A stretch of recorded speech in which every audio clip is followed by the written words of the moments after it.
Start అయిపోయింది. అది పగ అయిపోయిన తర్వాత మరి ఏదో ఒక ప్రయత్నాలు చేస్తుంటాడు. తర్వాత వాడి చివరికి ఏంటంటే వాడు ఏదైనా కొట్టేయాలి, వాడు ఆస్తులు కొట్టేయాలి అన్నట్టుకు వచ్చింది వాడు. అట్లా పెరిగిపోయింది. తర్వాత మరి వాడి మీద ప్రయత్నం చేస్తున్నప్పుడు వాడికి కూడా బాధ అనిపిస్తుంది. అరే హెల్ప్ చేశాను, ఈరోజు నా మీద పడ్డాడు వచ్చి చెప్పి వాడికి బాధ అనిపిస్తుంది. వాడికి కూడా తెలియకుండా స్టార్ట్ అయిపోయింది. ఎన్నిసార్లు హెల్ప్ చేసిన వాడు పైకి రాలేదు, మరి నాకే సెల్ పెట్టాడు అని చెప్పేసి వాడికి కూడా కొంచెం దేశం కలిగింది. అంటే ఏదో పగ పెరిగిపోయింది. పగ పెరిగి ఎక్కడ దాకా పోయిందంటే ఇంకా తమ్ముడు చంపేయాలన్నట్టు వచ్చేసినాడు. అటు చిల్లి గాలివాన గారికి దేశం ఆ తమ్ముడు చంపేయాలని స్థితికి వచ్చాడు. ఒక రోజు ఇంకా అప్పని కూడా పూనుకున్నాడు. వాడు కట్టి కొట్టుకుంటే ఇటు పోయి బాధ అంటే తల మీద కర్ర తీసుకొని వేసాడు. మరి వాడు కొట్టాడని చెప్పేసి వీడికి మరి కొట్టాడు గమ్మున్నాడు. వాడు గొడ్డలు తీసుకుని వేసాడు. ఏదో స్పాట్ డెడ్ అయ్యారు, చనిపోయారు. మరి ఇప్పుడు మొదట్లో ఎట్లా ఉన్నాడు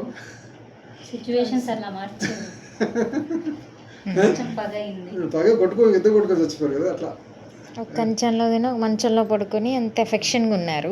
మన ఎఫెక్షన్ అంత బాగున్నాడు. అంత ఒక స్థాయి ఒక వెళ్ళేంత వరకు అంత బాగున్నారు.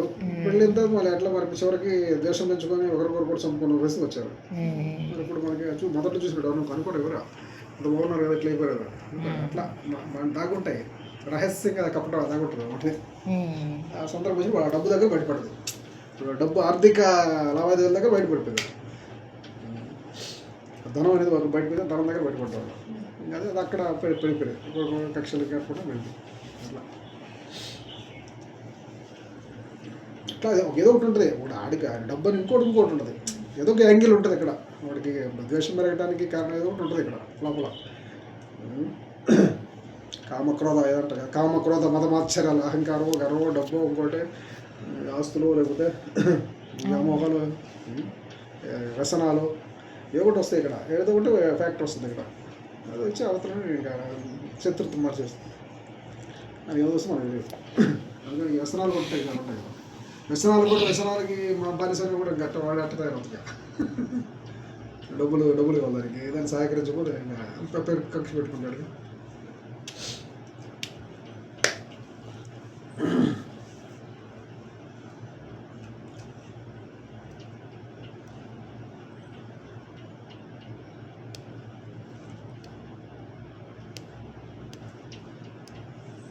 క్యారెక్టర్ అదే క్యారెక్టర్ అంటారు.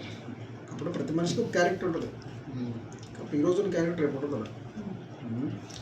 అది ఎండింగ్ ద్వారా మనం చెప్పలేము ఎట్ట మారదు. ప్రతి మనిషి క్యారెక్టర్ ఎట్ట మారదు మనకు తెలియదు. జర్నీ కదా. ఆ జర్నీలో ఎప్పుడప్పుడే ఉంది వాడికి తారసపడినప్పుడు బయటకు వస్తుంటాయి వాళ్ళు ఉన్నాయి. అప్పుడు వాడు బాగా మనకి కనపడుతుంటాడు. అందుకని ఈరోజు ఉన్నప్పుడు వాడు అన్నాడు మనిషి వాడికే తెలియదు పాపం. నేను ఎట్టున్నాను రేపు ఎట్టుంటా నాకే తెలియదు. ఈరోజు వరకు అది మన లోపల ఇంకా ఏమో దాగున్నా తెలియదు. ఇంతవరకు ఓకే, ఇప్పటి వరకు ఓకే. ఇంకా లోపల ఇంకేమో మనకు తెలియని కారణాలు కొన్ని ఉంటాయి కదా, మనకి అనలైజ్ చేయలేము. కానీ ఇవన్నీ చిన్న పిల్లలకి ఎవరొకరు చెప్పాలి. చెప్పినప్పుడు వాళ్ళకి తెలుస్తుంది. వాళ్ళ లైఫ్లో ఎదురైన సిచ్యువేషన్ బట్టి నేర్చుకోవాలంటే కష్టం. టైం పడుతుంది. లైఫ్ అయిపోతుంది. చిన్నప్పుడే తెలియాలి, క్లారిటీ ఉండాలి ప్రతి ఒక్కరికి వీటి మీద. అందుకే మనకి ఎందుకని జ్ఞానం అంటారు. ఎందుకు జ్ఞానం అయితే మనకి జ్ఞానం కావాలంటారు. కానీ ఇప్పుడు జ్ఞానం అంటే ఏంటి? బుక్స్ లో ఉన్న చదవడం, ఎగ్జామ్ వరకు మార్క్స్. అది జ్ఞానం, అది మనకి బతకడానికి జ్ఞానం. కానీ బయట ఇదే ఉంది జ్ఞానం అంటే, బుక్స్, ఎగ్జామ్, మార్క్స్. అది మీకు కానీ అవి కోటి కొరకు విజయలు అంటాయి. కానీ జీవించడానికి ఏ సిచ్యువేషన్ ఫేస్ చేసినా ఓకే ఇట్లాంటివి వస్తాయి, ఏం కాదు, ఇక్కడ ఆగిపోలేదు, ఇక్కడ నుంచి మళ్ళీ స్టార్ట్ చేయి, నేర్చుకో ఆ సిచ్యువేషన్ నుంచి అని నేర్పించట్లే పిల్లలకు బయట. పేరెంట్స్ చెప్పట్లేదు, ఎథిక్స్ లేదు కదా. అది మన సబ్జెక్ట్లో లేదు. రామాయణం, భారతం అంటారు కదా, రామాయణం, భారతం, భగవద్గీత అంటారు కదా, వాటిల్లో ఉంటుంది. ఇది జీవించడానికి, ఆ ప్రతి సిచ్యువేషన్ మనం అనలైజ్ చేయడానికి, జీవించడానికి, వాటి బయటపడటానికి. అది ఇది చిన్నప్పటి నుంచి పిల్లలకి చెప్పాలి, మనం చెప్పాలి. దానికి ఒక సబ్జెక్ట్ ఉండాలి. స్కూల్లో కూడా పిల్లలకి ఒక సబ్జెక్ట్ ఉండాలి. మళ్ళీ క్లాసులతో పాటు ఒక సబ్జెక్ట్ ఉండాలి. అప్పుడు వాళ్ళకి కొంత అప్పుడే తగ్గితే ఏదైనా చేసుకోవడం, ఏదైనా ప్రాబ్లం అవ్వగానే అక్కడ దాపేయడము. ఇప్పుడు చాలా ఎక్కువైంది. వాళ్ళకి ఇది తెలియట్లా, పెద్దోళ్ళకే తెలియట్లేదు కదా. వాళ్ళకి తెలుసుకునేసరికి ఆ లైఫ్ సగం అయిపోతుంది. పెద్దోళ్ళకి కూడా పాపం తెలియదు. అందరూ ఇప్పుడు ఒక చిన్న ఇష్యూ ఇస్తే ఇంకా ఇప్పుడు చిన్న గొడవ వచ్చినా కూడా ఇంకా అది ఆలోచించుకుంటా కూర్చుంటారు కదా. ఒక్క ప్రాబ్లము ఫ్యామిలీని మొత్తం కుదిపేస్తుంది. అదే చెప్పాడు. అదే ఆ ప్రాబ్లం అక్కడ వదిలేసి ఇంక హ్యాపీగా ఉండాలి. అంటే ఇప్పుడు ఒక మనిషి అదే సింపుల్గా చెప్పాలంటే ఒక మనిషి ఏదో మనం ఒక తప్పు చేయలేదు, ఒక మాట అన్నాడు అనుకో, ఆ మాట మనిషి మీద ఎంత ప్రభావం చెప్పేసి చెప్పండి. అదే తలుచుకుంటే నన్ను అన్నాడు, దొంగ అన్నాడు, ఏదో అన్నాడు, ఎంసీఆర్ అన్నాడు. నేను నిజంగా ఎంసీఆర్ కాదులే, వాడు అనుకున్నాడు, వాడు అన్నాడు అనుకున్నాం మనం. ఇప్పుడు అనుకున్నప్పుడు ఏమంటే మనకి అది మనసులో పడిపోతుంది కదా, కొంచెం నేను కాదు కదా నన్ను ఎందుకు అంటాడు ఎట్లా అంటే ఇది తెలియకుండా ఇది ఇంట్లో వస్తుందిగా, రివెంజ్ చేయడం స్టార్ట్ అవుతుంది కదా. మనకు అవసరం లేని మనం తీసుకోకూడదు అన్న మైండ్ సెట్ మనకు అది డెవలప్ అవ్వాలి. వాడు అనేసి వాడే లక్షణం అదే అనేసి మర్చిపోయారు, వెళ్ళిపోతున్నాడు అంతే. వీడు దాన్ని పట్టుకోని ఏంటంటే నన్ను అంటాడు ఏంటాడు 10 మంది చెప్తాడు, ఏడుస్తుంటాడు. తర్వాత దానికి వీడేమన్నా వీడు చూసుకుంటాడు, ప్లాన్స్ చూసుకుంటాడు, ఆడ హాయి పడుకుంటాడు పోతుంటాడు. వీడు దీని గురించి ఆలోచించి 10 మంది చెప్పుకొని ఏడుస్తూ ఉంటాడు. మరి ఇట్లా వాడు రివెంజ్ కూడా అవుతుంది. రివెంజ్ కూడా వీడు కూడా ఏదో ఒక మాట అంటాడు, మళ్ళీ అది వాడి దగ్గర తీరిపోతుంది. వాడు ఇంకో 4 తెలుస్తాడు. దీనికి మళ్ళీ ఒక ఇష్యూట ప్రశాంత జీవితం. మళ్ళీ వాడి నైజం ఏదైనా వదిలేస్తే పోతుంది కదా. వీడు దాన్ని పట్టుకుంటే వీడు కూడా ప్రశాంతం అక్కడ పోయింది అట్లా. మరి దాన్ని పట్టుకు వదిలేదు వాడు. అదే ఒక మాట అన్నాడు, ఒక మాట సపోజ్ వాడు అన్నాడు, అదే అన్నాడు, దొంగ అన్నాడు అనుకున్నాను. వాడు అన్నాడు దొంగ అన్నాడు అంటే దొంగ అంటే నిజంగా దొంగనా కాదు నువ్వు చెక్ చేసుకోవచ్చుగా. వాడు దొంగను నేను దొంగను కాదు, సింపుల్. దొంగ అన్నాడు నిజంగా దొంగతనం చేసి బుద్ధిని కొంచెం మార్చుకో. ఓకే బాబా, బాగుంది. తిట్లో కూడా కొంచెం సత్యాలు ఒకసారి బయటపడతాం, వాడితే తిట్లో కూడా కొంత నిజాన్ని బయట పెడతాం. మనం నిజం స్వీకరించి హ్యాపీగా స్వీకరించి వాడు చెప్పాడు కాబట్టి సరి చేసుకో, లేదు చేసి వదిలేదు కదా, సింపుల్ అయిపోయింది. ఇంకా వాళ్ళతో పోయింది, వాడితో పోతుంది, వాడికి పని అక్కడ పోతుందిగా. సింపుల్ అటు తీసుకుంటూ పోతుంది కదా. సత్యం ఉంటే గ్రహించు, సత్యం ఉంటే మార్చుకో, సత్యం లేదు వాడు అంటే బేస్లెస్ ఏమి ఆధారం లేదు, వదిలి అరుచుకోండి మనకి హ్యాపీనెస్ ఎవరి చేతుల్లో పెట్టకూడదు. వాడు ఒకటి కదా, వాడు హ్యాపీగా ఉంటే మాకు మా కోపం, వాడు నన్ననే హ్యాపీగా ఉంటే వాళ్ళు మాకు బాధ కదా.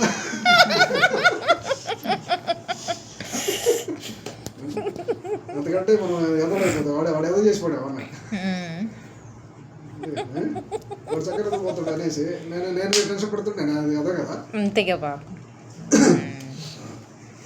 కాబట్టి ఇలాంటి మనం ఇట్లాంటి పట్టుకోవాలి.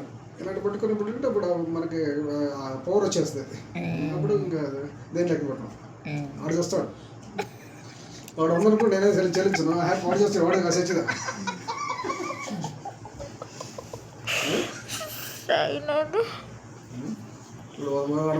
మొత్తం దగ్గర కలుపుతాడు గురించి. నేను దాన్ని స్పందించాను దానికి. ఇప్పుడు ఎవరు తెలుసు వాడికే తెలుసు కదా, అరే నీది ఎంత ఎక్కడ పడే స్పందలేదు వాడి దగ్గర. నేను హ్యాపీగా తీసుకో, వాడు జోక్గా తీసుకుంటాడు. వాడు అన్నాయని ఇంకేం చెప్పాడు అడుగుతాను, అప్పుడేం చెప్తాడు, ఇంకేం చెప్పాడు కానీ ఆడే టెన్షన్ పడుతుంది చచ్చిపోతుంది. మనం పాజిటివ్ ఉంటే అడిగి చేస్తుంటాం. ఏదైనా మనం స్వీకరిస్తేనే సమస్య, స్వీకరించకపోతే ఏమి సమస్య లేదు. 1,000,000 మంది వచ్చినా చెప్పినా ఏం సమస్య ఉండదు. 1,000,000 మందిని ఎదవన్నా భయం లేదు. అది మనం ఇప్పుడు స్వీకరిస్తేనే గొడవ, స్వీకరించకపోతే ఏ సమస్య లేదు. మన రియాలిటీ మనతో ఉంది, చూసుకోవాలి. ఏదైనా కూడా మనం సరే వెళ్ళే చూసుకోవాలి. ఒకటి అన్నారంటే వెళ్ళే చూసుకోవాలి. నిజంగా ఉందా, నిజంగా నాదో అలాంటి దోషం ఏమైనా ఉందా చూసుకోవాలి. అంతే ఉంటే సరే చూసుకోండి, అయిపోతుందిగా. ఇప్పుడు చెప్పాడు ఉంది సరే చూసుకుంటే పోతుందిగా. దాన్ని కోపడి వాడి మీద కోపడాల్సిన అవసరం కూడా లేదు. సరే మంచి పని చేసాడు అనుకో, అంటే నాకు మంచి పని చేసిన ఆ దోషం కూడా చూపించాడు, ఆ దోషాలు ఎక్కడ చూసుకొని పోతున్నాను అట్లా అయిపోద్ది కదా. ఇంకెందుకు సమస్య? మనం తీసుకోవడంలోనే సమస్యలు ఉన్నాయి. మైండే అన్నీ మనసే కారణం అన్నింటికి, బంధానికి ఏమంటారు, టెన్షన్కి అందరికీ అది పడుతుంది. అది తీసుకోకపోతే ఏమీ లేదు, హాయిగా నువ్వు బతకొచ్చు. నేను టార్గెట్ కూడా చచ్చిపోతుంటాడు, మన టార్గెట్ కూడా చచ్చిపోతుంటాడు మనం తీసుకోకపోతే.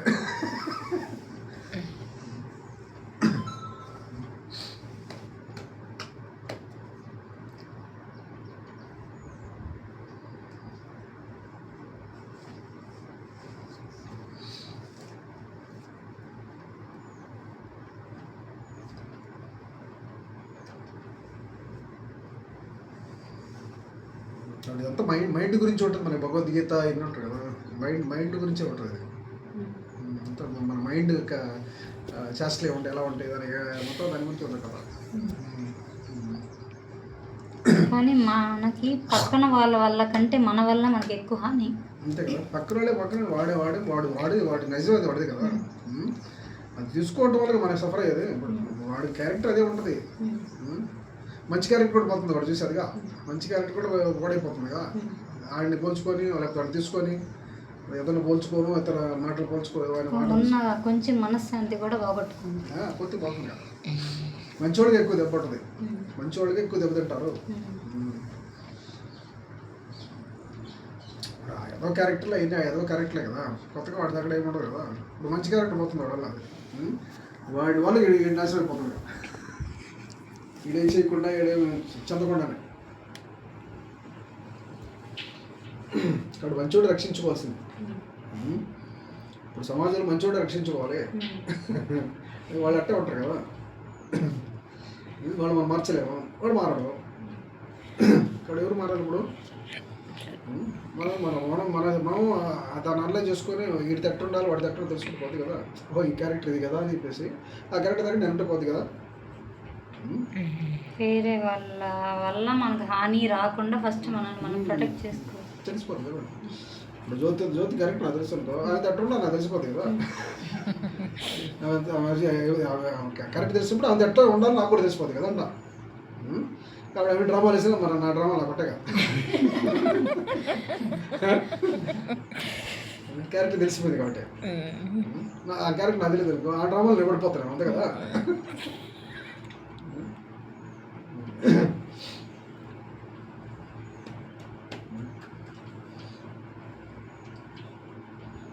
ఎదుటోడు ఎదుటోడు అర్థం కావాలి, వాడి క్యారెక్టర్ను అనలైజ్ చేసుకోవాలి, ఒక ఫిక్స్ నేను పెట్టుకోవాలి. ఓహో ఈ క్యారెక్టర్ ఇది కదా అని చెప్పేసి నీ మైండ్లో ఎక్కాలి ఫస్ట్.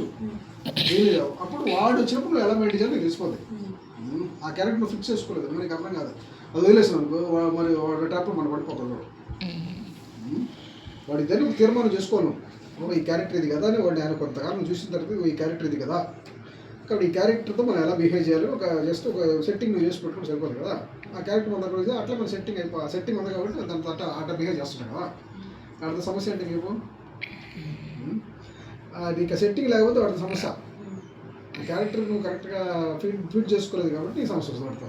నువ్వు ఫీడ్ చేసి పెట్టుకున్నా క్యారెక్టర్ ముందే, ఆడొస్తే మనకేం పోయాం, వాడు ఏం డ్రామా నా చుట్టేస్తే ఏమవుతాయి, ఆడి దగ్గర డ్రామా వేస్తుంటాడు కూడా. ఆ క్యారెక్టర్ నాలో ఉంది కదా, ఆల్రెడీ ఫీడ్ అయిపోయింది వాడి గురించి. కాబట్టి మనం ఫీడ్ చేసుకోం కాబట్టి సమస్య. మీరు కరెక్ట్గా క్యారెక్టర్ని ఫీడ్ చేసుకోరు కాబట్టి. ఫీడ్ అంటే ఫీడే ఉండదు, ఒక తీర్మానం, అంచనా తీర్మానం. ఫీడ్ అంటే ఫీడ్ చేసుకో, ఒక తీర్మానం, ఓహో ఈ మనిషి ఇది కదా అని ఒక తీర్మానం, తీర్మానం చేసుకొని పెట్టుకుంటాం అంతే కదా. తీర్మానం అంటే ఆ మనిషి ఎప్పుడు కనపడ్డా ఎక్కడ కనపడ్డా ఆడితే ఎలా మాట్లాడు ఆటోమేటిక్గా తీర్మానం అయిపోయింది కాబట్టి ఆ మనిషి అట్లా బిహేవ్ చేస్తుంది. మన మైండ్ మనం చెప్పకపోతే చేస్తుంది. సింపుల్, మనకి వాడితో ప్రమాదం అంటే వాడు వచ్చిన నాకనే ప్రమాదం. అట్లా మనం చుట్టూ కొన్ని క్యారెక్టర్ ఒక ఎనిమిది ఒక దాకా పని చేస్తావు, ఆ క్యారెక్టర్ కొన్ని చూసినాము. ఆ క్యారెక్టర్ ఎలాంటి తీర్మానం చేసుకుని హై కొత్తగా చూడ మజా. ఎక్కడున్నానా నేను తీసుకొస్తాగా.